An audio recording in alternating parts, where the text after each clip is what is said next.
Rival lawmakers have their plates full as a number of key issues need to be sorted out during the April parliamentary session.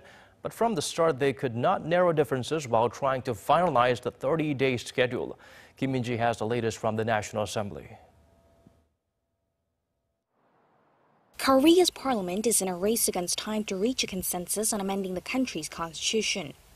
Rival parties are in a tug-of-war, with conservative opposition parties calling for the president to withdraw his proposal and demanding that the ruling Democratic Party of Korea come up with its own draft that seeks to dilute the massive powers of the president.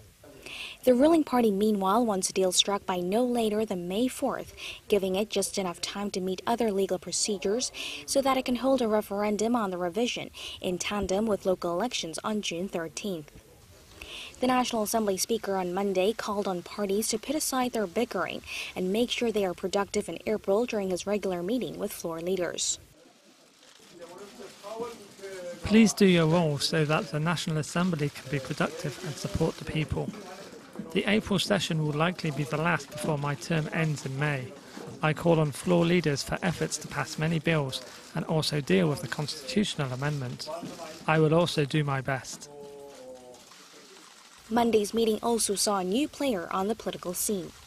The Liberal Party for Democracy and Peace and the Progressive Justice Party launched a joint negotiating body, giving them a combined 20 seats in Parliament.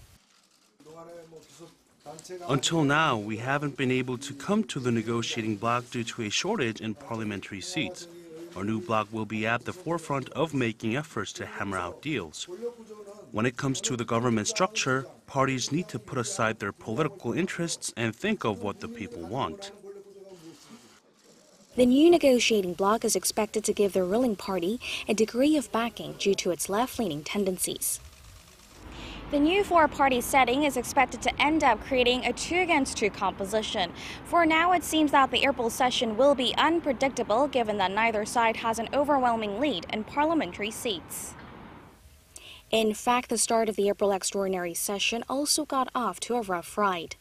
With rival parties at odds over contentious bills that have to be handled, they failed to agree on the itinerary for the 30-day session, and a full parliamentary meeting that was scheduled for Monday afternoon was also called off. Getting off to a bad start, an intense session will likely be in store, especially with a huge stack of items to work through, including deliberation of the government's extra budget bill, interpellation sessions, and amending the constitution. Kim Min-ji, Arirang News.